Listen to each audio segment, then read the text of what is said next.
नमस्कार, आप देख रहे हैं राष्ट्र प्रथम और मैं हूं आपके साथ में शोभित पाठक। राष्ट्र संवाद कार्यक्रम में आप सभी दर्शकों का बहुत बहुत स्वागत है।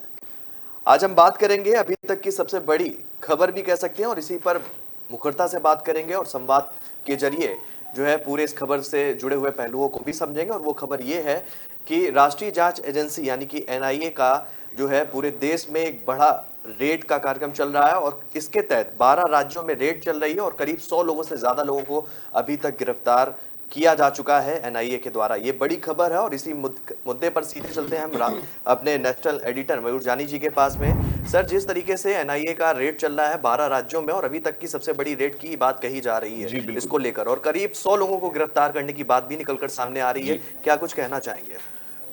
शोभित जी, ये बहुत अहम मुद्दा है आज हम जिस पर बात कर रहे हैं।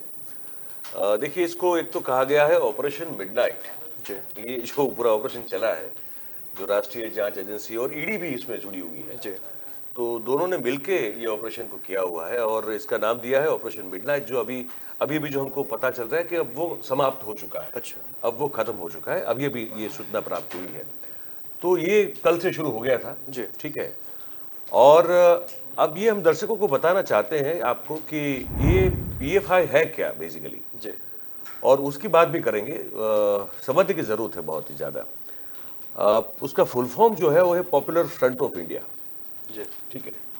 तो ये कैसे बना? ये बेसिकली बना तो 2007 में था ये, और ये अपने आप में तेजी से बढ़ना इसने जब शुरू किया वो तब हुआ जब सिम्मी जो था उस पर प्रतिबंध जी घोषित हो गया। उसके बाद उसकी रफ्तार बढ़ी, इसके प्रचार की, इसके प्रसार की। जी और ये बेसिकली दक्षिण भारत के 3 अलग अलग राज्यों के मुस्लिम संगठन हुआ करते थे। तमिलनाडु का एक था, जी एक कर्नाटक का था और एक केरला का था। जी ये तीनों संगठन ने एक दूसरे में अपने आप को विलय विलय कर दिया, विलय हो गए। और विलय होने के बाद जो एक संगठन बना उसका नाम उन्होंने रखा पॉपुलर फ्रंट ऑफ इंडिया। जी अब इनका ये दावा है कि ये देश के कुछ 23 राज्यों में ये पूरी तरह से सक्रिय है, और कहते ये हैं कि कुल मिला के जो मुस्लिम यूथ है, जी मुस्लिम कम्युनिटी जो है पूरे देश में, तो इनको एक तरह से एक प्रोग्रेसिव तरीके से आगे बढ़ाने की इनकी एक कोशिश है, ये इनका कहना है। जी इनकी विमेन विंग भी है, महिला विंग भी इनकी बनी हुई है, और यूथ विंग भी उनकी बहुत ये 23 राज्यों में बनी हुई है। पर इन पर कब से जो है राष्ट्रीय जांच एजेंसी की और ईडी की नजर थी। जी पहले भी एक बार इन पर जो है छापा लग चुका है, छापेमारी इन पर पहले भी एक बार हो चुकी है, और इनकी नजर थी। और ये इन पर आरोप ये लगा है जो बड़ा गंभीर है कि ये जो पैसे इनको आ रहे हैं बाहर से वो, और इसका जो फिर जिस तरह से मनी फनलिंग होता है उसका उपयोग टेरर फंडिंग में हो रहा है, और समाज विरोधी गतिविधियों में हो रहा है, जी और देश विरोधी गतिविधि जो है उस पर भी हो रहा है। तो इनके जो प्रमुख है बड़ा थोड़ा अजीब सा नाम है उनका, OML सलाम नाम है उनका। उनको गिरफ्तार कर लिया गया है। उसके साथ साथ समझ लीजिए कुछ 100 लोगों को गिरफ्तार किया गया है, जी और वो 100 लोग जो है वो प्रमुख तौर पर इस पूरे संगठन को चलाने की जिम्मेदारी उठाते हैं। ऐसे लोगों को ये गिरफ्तार कर दिया गया है। मैंने अपने हिसाब से कुछ यहाँ पे दर्शकों को बताने के लिए जो कुछ नोट्स किए मैं आपको बताऊं कि ये जो है शुरुआत कैसे हुई। कि ये जो एनआईए और ईडी जो है उन्होंने मलप्पुरम जिले के मंजेरी में पीएफआई के राष्ट्रीय अध्यक्ष, जैसे मैंने कहा कि OMA सलाम नाम है उनका, सॉरी OMA सलाम ये उनका नाम है। तो इसके अलावा उन पर तो छापा मारा ही मारा, उसके अलावा पीएफआई का जो दिल्ली का हेडक्वार्टर है वहां परवेज अहमद करके ये जो उनके पदाधिकारी उनके घर पर भी छापामारी हुई और उनको गिरफ्तार कर लिया गया है, ठीक है। और इस दौरान हुआ क्या, हम जो देख रहे हैं कि विरोध प्रदर्शन हुआ था कल जब तक ये कार्रवाई चल रही थी। तो पीएफआई के जितने भी कार्यकर्ता थे, जितने भी उनके समर्थक थे, वो लोग रास्ते में उतर आए थे और विरोध प्रदर्शन और धरना वगैरह उन्होंने सब करना शुरू किया था। हालांकि पुलिस ने इन सबको फिर हिरासत में ले लिया। तमिलनाडु का एक इलाका है डिंडीगुल, उसमें भी छापेमारी हुई। असम से भी जो है 9 जितने लोग जो है जो पीएफआई से जुड़े हुए थे इनको गिरफ्तार किया गया, ठीक है। और जिन लोगों का नाम चार्जशीट में जो शामिल किया गया है, वो जो प्रमुख नाम है मैं उनको बताऊं, वो है एक तो एक ए रऊफ शरीफ करके है भाई, एक जो campus front of India CFI के राष्ट्रीय कोषाध्यक्ष भी हुआ करते हैं। अतीकुर रहमान है जो दिल्ली स्थित CFI के महासचिव, PFI के महासचिव, फिर मसूद है। PFI से जुड़े एक पत्रकार हैं सिद्दीकी कप्पन और मोहम्मद आलम, इनके भी नाम जो है वो शामिल, जो पहले चार्जशीट हुई थी उसमें इनके नाम भी थे। मध्य प्रदेश के इंदौर से भी आपको बताएं कि और उज्जैन से भी गिरफ्तारी हुई है PFI के पदाधिकारियों की। और 2 संदिग्ध लोग हैं जो लखनऊ से गिरफ्तार हुए हैं शोभित भाई, ठीक है। और ये जो है बिहार में भी इन पर जो शिकंजा कसा गया है, तो वहां भी गिरफ्तारियां हुई है और तलाश वहां पे की गई है, छापेमारी की गई। अब मैं जैसे कह रहा था, ये है क्या ये पूरा मामला? तो देखिए, ये जो है वो गठन जिसका हुआ था 17 फरवरी 2007 के दिन, ठीक है। और ये संगठन, जैसे मैंने आपको बताया कि दक्षिण भारत के जो 3 उस समय के बड़े मुस्लिम संगठन हुआ करते थे, उनका विलय हुआ और उसके बाद ये पॉपुलर फ्रंट ऑफ इंडिया बना। और 3 जो राज्य थे उसमें से केरल जो था, वहां एक नेशनल डेमोक्रेटिक फ्रंट हुआ करता था शोभित भाई। कर्नाटक फोरम ऑफ डिग्निटी जो कर्नाटक में हुआ करता था, ठीक है। और तमिलनाडु का मनिथा नीति पसराई, ऐसा नाम का, इस नाम का एक संगठन था। ये तीनों मिल गए। अब ये दावा करते हैं कि जैसे मैंने कहा कि 23 राज्यों में इनका फैलाव है, बहुत सक्रिय है और उनके कार्यकर्ता काम कर रहे हैं, ठीक है।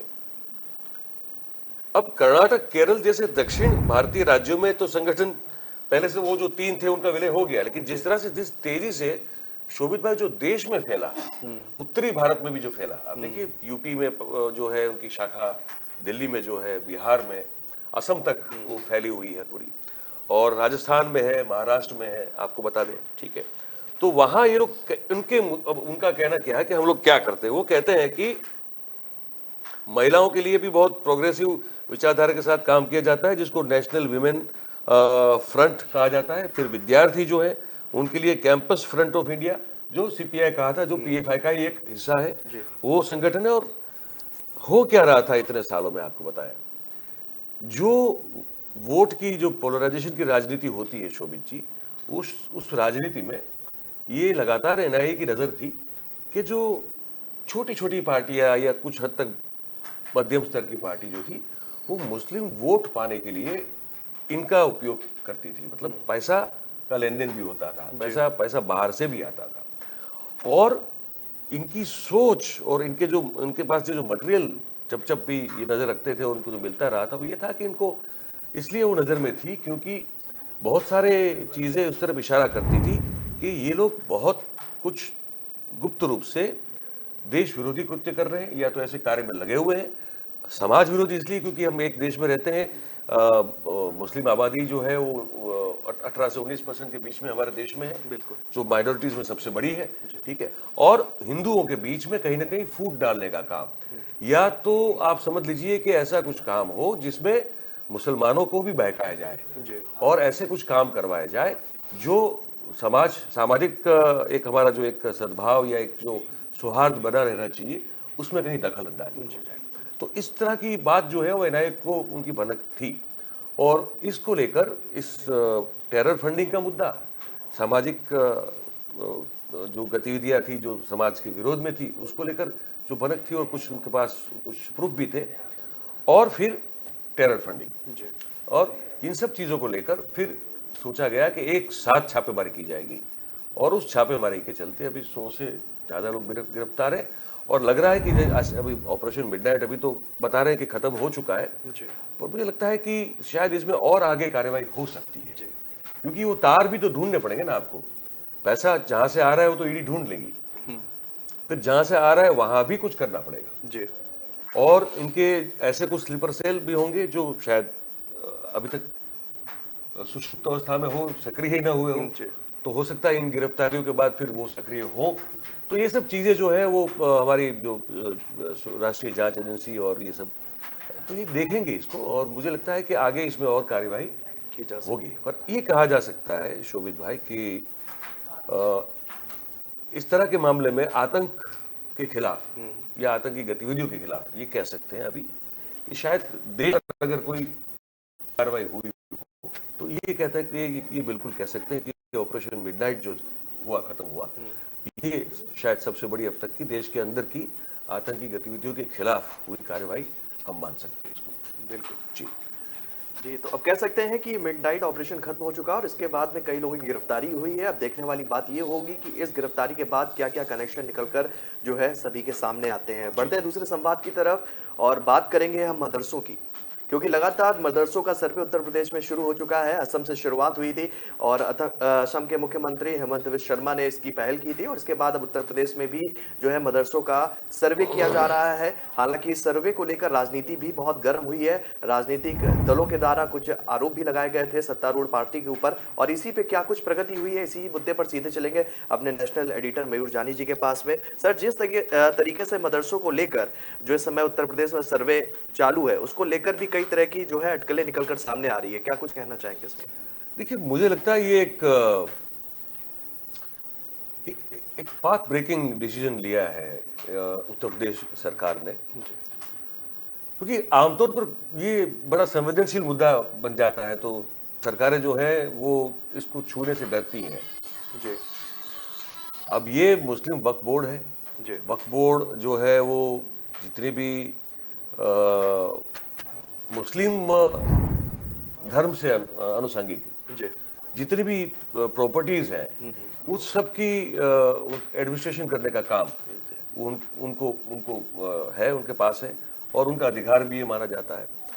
और इसमें बहुत सारी चीजें जो है पिछले 30-40 साल में कुछ अमेंड की गई है, कुछ बदली गई है, जिस बोर्ड की जो ताकत या उसका जो पावर है वो और बढ़ता रहा था। जी तो उसमें बहुत सारी ये कह सकते हैं कि बहुत आरोप ऐसे लगे हैं शोभित जी जी कि इसका दुरुपयोग किया गया, जी कुछ ऐसा काम किया गया, कुछ ऐसे संपत्तियों को भी उसमें जोड़ दिया गया और वह जो भी जहां भी जिस स्टेट में जो भी देखता था उसका जो हेड हुआ करता था, मुखिया हुआ, चेयरपर्सन, उसने बहुत हर देश में हर राज्य में ये कहा जाता है कि भाई इसका दुरुपयोग बहुत किया गया दिए गए पावर को लेकर।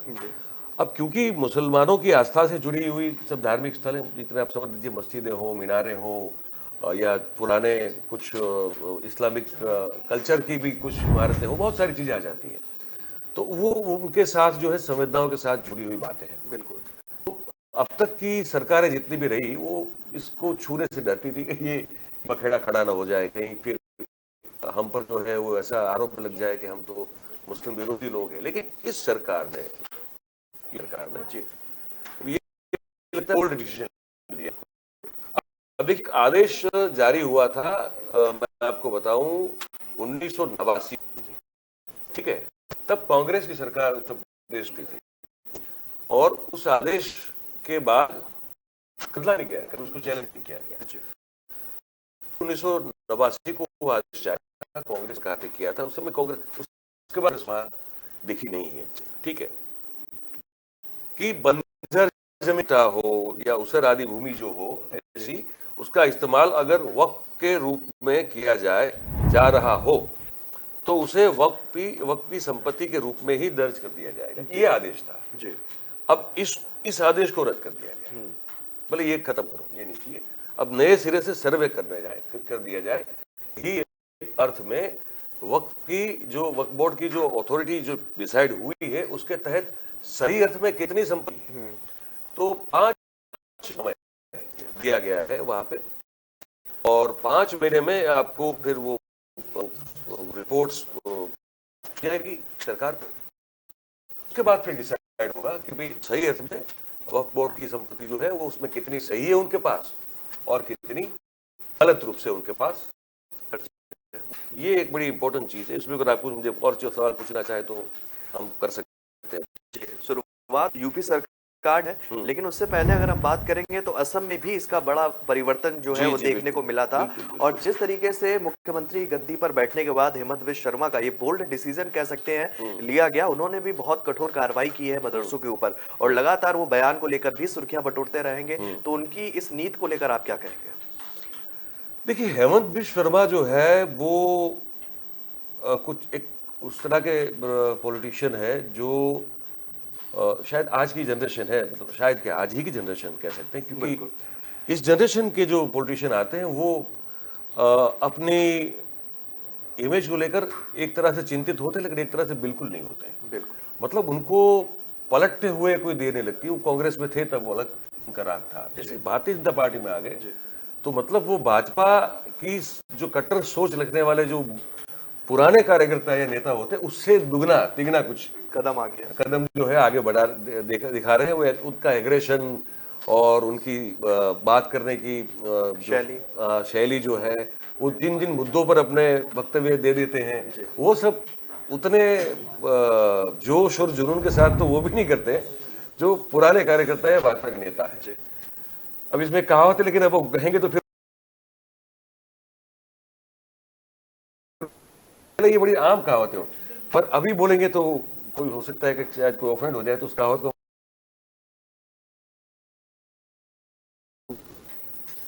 अब किसी समुदाय विशेष को लेकर है तो अब लगता है ना कि अब तो ये है कि सोशल मीडिया में आप कुछ भी बोलो, अब किसी एक समुदाय को चोट लग गई, अब उसकी कहावत की हिस्ट्री जानते नहीं है, लेकिन फिर भी वो फिर कूद पड़ते हैं। तो हम कोशिश करते हैं कि क्योंकि हम हेमंत विश्व शर्मा नहीं है तो हम विवाद में नहीं आना चाहेंगे, तो पर उनका जोश और जुनून सबसे ज्यादा होता है। लेकिन बात यह है सबद देवाल, देखिए कि अब आदेश जो है उसको रद्द क्यों किया गया। ये आदेश जैसे कहा 33 साल पुराना, ठीक है, तो मौजूदा प्रदेश की जो सरकार है अभी यूपी की जो योगी सरकार है, वो कहती है कि संपत्तियों के स्वरूप अथवा तो उसका जो प्रबंधन है उसमें किया गया परिवर्तन राजस्व कानूनों के विपरीत है। जी। वो कहते हैं कि ये राजस्व के जो सिद्धांत है, हमारे कानून जो बना हुआ, सिद्धांत मतलब कानून जो बना हुआ है, तो उसके विपरीत ये बिल्कुल दिखाई देता है। तो इसलिए इसका रद्द होना, बदलना बहुत जरूरी है। और बीते दिनों राजस्व परिषद के प्रमुख जो सुधीर गर्ग हैं, तो उन्होंने 33 साल पुराने इस आदेश को समाप्त कर दस्तावेजों को दुरुस्त करने के लिए निर्देश दिया। इसी चीज को आधार, इसी मुद्दे को आधार बनाते हुए कि भाई ये राजस्व के जो कानून है उनके तो बिल्कुल विपरीत जा रहा है पूरा मामला, ठीक है। अब अल्पसंख्यक कल्याण एवं वक्फ अनुभाग के जो उप सचिव है शकील अहमद सिद्दीकी साहब ने भी जो है मंडलायुक्तों को, जिलाधिकारी को पत्र भेज दिया कि भाई ये अब इसको रद्द किया गया है और इस तरह के सभी जितने भी भूखंड, मतलब जितने भी जमीन के टुकड़े हैं जो इस आदेश के तहत वक्फ के पास है, तो उन्होंने कहा कि इसकी सूची आप हमें भेज दीजिए और उसके साथ साथ जितने भी अभिलेख जो है उन सबको दुरुस्त करने का भी आदेश उन्होंने दे दिया गया है। तो उनका ये कहना है सिद्दीकी साहब का कि शासन द्वारा एक बार से उत्तर प्रदेश मुस्लिम वक्फ अधिनियम 1960 को लागू करते हुए वक्फ बोर्ड की सभी संपत्तियों का रिकॉर्ड मेंटेन किया जाएगा, मतलब उस नियम के तहत 1960 के नियम के तहत किया जाएगा। और ऐसी संपत्तियों के रिकॉर्ड में कब्रिस्तान भी आता है, देखिए, मस्जिद आती है, ईदगाह आती है, ठीक है, और जैसी स्थिति में सही दर्ज है या नहीं, ये सब इसका भी अवलोकन किया जाना चाहिए, किया जाएगा। अब ये 5 महीने का जो सर्वे है उसमें किया जाएगा। अब जैसे आप कह रहे हैं विपक्ष, फिर ये कहते हैं अखिलेश कूद पड़े, कहा कि ये तो हिंदू मुस्लिम कार्ड खेलने की आप जो है ये आपने जो ये खेल का आप खेलना शुरू कर दिया है, क्योंकि वक्त की जांच करवा कर मुद्दों से भटकाने का काम हो रहा है, ये भी अखिलेश यादव का आरोप लगा है, ठीक है। और उन्होंने साफ कह दिया कि हम तो इस सर्वे के खिलाफ हैं, ठीक है, सर्वे नहीं होना चाहिए। अब AIMIM के नेता वहां के जो है वकार साहब जो है, ठीक है, अब वो भी कह रहे हैं कि ये तो एक तरफा कार्रवाई है, ठीक है, और तो मुसलमानों को पर अब ये जो है ना ये फिर अब ये टूल पर यू है जिस तरह से काम कर रहे हैं, जैसे वकार सवाल पूछ रहे हैं कि भाई बड़े जो है हिंदुओं मंदिर है, उनके भी ट्रस्ट है, तो उनकी जांच क्यों नहीं, और घोटाले उस पर भी जांच होनी चाहिए। ये वकार जो है AIMIM के उनके जो प्रदेश प्रभारी है, अध्यक्ष मेरे ख्याल से उनका कहना है। और ये डिसाइड किया है और ये सरकार ऐसी है कि जो डिसाइड करती है वो करती है, उसमें फिर आगे बढ़ जाती है, फिर वो निंदा या टिप्पणी या क्या हो कहेंगे चिंता नहीं करते, लोग नहीं करते। लेकिन वक्त जो है उसकी अगर व्याख्या थोड़ी देश आने से पहले, जी तो देखिए वक्फ जो है, वक्फ बोर्ड एक बनता है, तो अचल संपत्ति जो होती है, जिसे इस्लाम को मानने वाला कोई भी व्यक्ति धार्मिक कार्यों करके जाता है, ठीक है, इस दान हुई जो संपत्ति है उसका कोई मालिक नहीं होता, और दान की गई हुई ये संपत्ति का मालिक सिर्फ वहां पे ये जो वो एकमात्र अल्लाह को मानते हैं, ठीक है। तो उसको संचालित करने के लिए जो संस्थान बना है उसका नाम है वक्फ बोर्ड। तो अब देखते हैं आगे 5 महीने में सर्वे में क्या निकल के आता है, पर यह है बड़ा बोल्ड डिसीजन, और मैं ये मानता हूं कि इसकी असर जो है, इसका प्रभाव जो है शोभित भाई, ये शायद आने वाले दिनों में और राज्य भी इस बारे में फिर इस धूम पे सोच सकते हैं, विचार कर सकते हैं। तो अब देखते हैं कि कैसे ये बात जो है आगे पूरे देश में क्या आगे बढ़ती है, नहीं बढ़ती है, या यूपी तक सीमित रहती है, ये देखना काफी रोचक रहेगा। जी चलिए बढ़ते हैं तीसरे संवाद की तरफ। और राजस्थान जो है इस समय प्रमुख केंद्र बना हुआ है राजनीति को लेकर। जिस तरीके से कांग्रेस की सरकार वहां पर विराजमान है, और कांग्रेस में अंदर खाने कई कुछ आए दिन, ये कह सकते हैं पिछले कुछ दिनों से लगातार कुछ ना कुछ नई और रोचक बातें या रोचक राजनीति निकलकर सामने आ रही है हम लोगों के सामने, और उस पर बात करना बिल्कुल भी जरूरी हो जाता है। इसी मुद्दे पर हम आगे चलेंगे अपने नेशनल एडिटर मयूर जानी जी के पास में। सर, आपसे जानना चाहते हैं कि राजस्थान में एक नाम और जुड़ गया है, सीपी जोशी जी का नाम सामने आ गया है। अशोक गहलोत ने पैरवी की है, सचिन पायलट को पूरी तरीके से बायकॉट करते हुए देखे जा रहे हैं। देखिए, आप हम पिछले कुछ दिनों से इस पर बात कर रहे हैं जी, और आपको बिल्कुल याद होगा, दर्शकों को भी याद होगा कि मैं ये लगातार कह रहा हूं कि अशोक गहलोत एक ही शर्त पर कुर्सी छोड़ सकते हैं जी, वो शर्त ये होगी कि उनकी पसंद का व्यक्ति अगर उनका उत्तराधिकारी बने तभी वो यहाँ से जाकर वहाँ राष्ट्रीय अध्यक्ष बनने के लिए तैयार हो सकते हैं। जी, उनका एक निवेदन और भी चर्चा में है अभी, इसमें हमको जोड़ के ये सिर्फ बताना चाहिए दर्शकों को। उन्होंने कहा था कि मैं संस्था के लिए एक क्या 3 पद संभाल सकता हूँ। बिल्कुल, ठीक है, ये भी एक इनका निवेदन है। तो ये निवेदन क्या इशारा करता है कि मैं सीएम पद की कुर्सी नहीं छोड़ूंगा, उसके साथ साथ मैं राष्ट्रीय अध्यक्ष बना रहूंगा। इसका मतलब ये निकलता है। बिल्कुल, लेकिन देखिए, वो भी जानते हैं कि राष्ट्रीय अध्यक्ष बनना मतलब कि वो एब्सोल्यूट सेंस में उतना ही फुल टाइम जॉब है जितना किसी प्रदेश का मुख्यमंत्री पद पर बने रहना, क्योंकि आपको वहां एक राज्य को संभालना है, आपको वहां पे सरकार अपनी जो बनी है उसको संभालना है। यहाँ पे एक इतने साल पुरानी पार्टी को पूरे देश के संगठन को संभालना है। सिर्फ संभालना नहीं है, जो बिखराव नजर आता है, जो टूट नजर आती है, जिस तरह से दरारें हमको नजर आती है, पार्टी अंदर से तितर बितर हो चुकी है। ठीक है, इतनी बड़ी पार्टी जो एक जमाने में हुआ करती थी, आज वो अपने अस्तित्व के लिए फाइट कर उस पार्टी को अगर फिर से खड़ा करना हो शोभित भाई, तो बहुत बड़ी ताकत लगती है उसमें। और राजस्थान के मुख्यमंत्री के पद पर रह के जो जितना वो कर सकते हैं और जितना समय उनको देना पड़ेगा, उससे शायद 2 गुना 3 गुना 4 गुना समय उनको अगर कांग्रेस को फिर से पुनर्जीवित करना है तो उनको लगाना पड़ेगा। अब इसलिए, सिर्फ इसलिए वो 2 पद पर रहे तो वो जस्टिफाई नहीं कर पाएंगे, अपने खुद की क्षमता को भी जस्टिफाई नहीं कर पाएंगे, और दोनों पदों की जो जिम्मेदारी है उसको भी वो जस्टिफाई नहीं कर पाएंगे। इसीलिए चाहे वो मतलब मन में इच्छा ना हो कि वो राजस्थान की सीएम की कुर्सी छोड़ दे, लेकिन उनको छोड़ना पड़ेगा, वो भी एक वास्तविकता है, वो जानते हैं उस चीज को। तो राजनीति में क्या होता है कि एक के बाद एक फिर गोटी फेंकी जाती है। पहले अपनी मंशा ये साफ करनी होती है कि देखिए, मैं तो एक साथ 2 पद संभाल सकता हूँ, है ना। तो अगर आपको मुझे राष्ट्रीय अध्यक्ष बनाना है तो फिर मैं तो 2 पद संभालूंगा। बिल्कुल, ये पहली बात, पहली गोटी फेंक दी गई। अच्छा, फिर वहां से कहा गया होगा भाई आप तो यार इतने समझदार आदमी हो, आप ये नहीं कर सकते। तो बोला अच्छा, तो फिर भैया हम जब जिसको कहें उसको बिठाइए, ताकि जो अधिकार है उस राज्य पर वो बिल्कुल उसी तरह बना रहे जिस तरह हम अभी रखते हैं। तो कौन होगा? तो फिर कहा कि सीपी जोशी हो सकते हैं। अच्छा, मजे की बात ये है, ये इनकी सीपी जोशी की एक जमाना था जब बिल्कुल नहीं पटती थी। ये मतलब सीपी जोशी एक जमाने में कांग्रेस के बहुत बड़े, राजस्थान के बहुत बड़े लीडर हुआ करते थे, और गुट उनके भी अलग था, गहलोत साहब का भी अलग था। सचिन पायलट तो उस समय अजीब नए नए अभी आए थे, राजेश पायलट नहीं रहे थे, मतलब वो दिवंगत हो चुके थे। सचिन पायलट राजनीति में आए हुए बहुत कुछ चंद साल हुए थे। उस दौरान ये दो बड़े नेता हुआ करते थे, सीपी जोशी और अशोक गहलोत जी तो दोनों धुरंधर थे, तो दोनों आमने सामने हुआ करते थे। और दूसरी बात, सीपी जोशी राहुल गांधी के एक समय बहुत करीबी, बहुत ही करीबी। पर क्या होता है देखिए शोभित जी कि आज जब पावर आता है ना, अब वो पावर आता है तो उसको टिका के कैसे रखना, उस पावर को कैसे डाइजेस्ट करना, मतलब पावर का नशा जो है शोभित भाई, वो दुनिया में कितने भी जो नशीले पदार्थ हैं सबसे ज्यादा वो आप उनकी सूची बना लो, आप उनको सबको एक साथ आप जो है उसका सेवन कर लो, उससे भी 10 गुना नशा जो है वो पावर का नशा है, जी समझे। वहां फिर और किसी नशे की जरूरत नहीं होती है।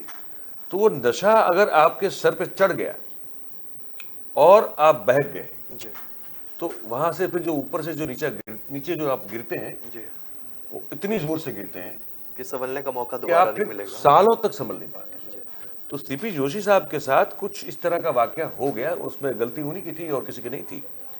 तो वो पावर, शायद वो दशा जो है उसको पचा नहीं पाए, वो डाइजेस्ट नहीं कर पाए उस चीज को, ठीक है, वो चले गए हाशिए में। जी और गहलोत साहब जो है, क्योंकि गहलोत का जो पाचन शक्ति वो बहुत अद्भुत है, तो वो पचा पाए उस चीज को, ठीक है, तो वो रहे। और उसके बाद अब क्योंकि वो जाना उनका बन रहा है जी और उन दोनों के बीच में सुलह भी, और जोशी मान भी रहे हैं कि अब गहलोत का कद उनसे बहुत ऊंचा है, जी तो अब ये हो सकता है कि जोशी साहब की लॉटरी लग जाए, किस्मत के दरवाजे खुल जाए, और अगर गहलोत जाते हैं कांग्रेस अध्यक्ष बन के, तो जोशी जी जो है वो राजस्थान के मुख्यमंत्री बन सकते हैं, और पायलट साहब जो है फिर भी एक बार झुंझुना हाथ में लेके उनको। तो बिल्कुल ये काफी रोचक बात है सर कि देखिए एक नाम निकलकर कल ही सामने आया है सीपी जोशी का, और इसमें एक नाम और भी है।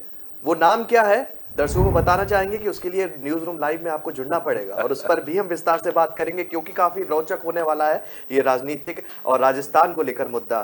तो फिलहाल आज के लिए राष्ट्र संवाद में इतना ही। हम दर्शकों को बताना चाहेंगे कि हमारी वेबसाइट पे आप जुड़कर और देश विदेश की खबरों को जान सकते हैं। वेबसाइट का पता ये है www.kalamkartavya.com।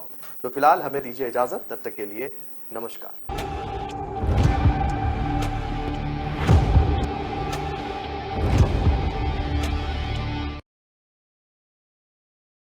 धरती जयकारा।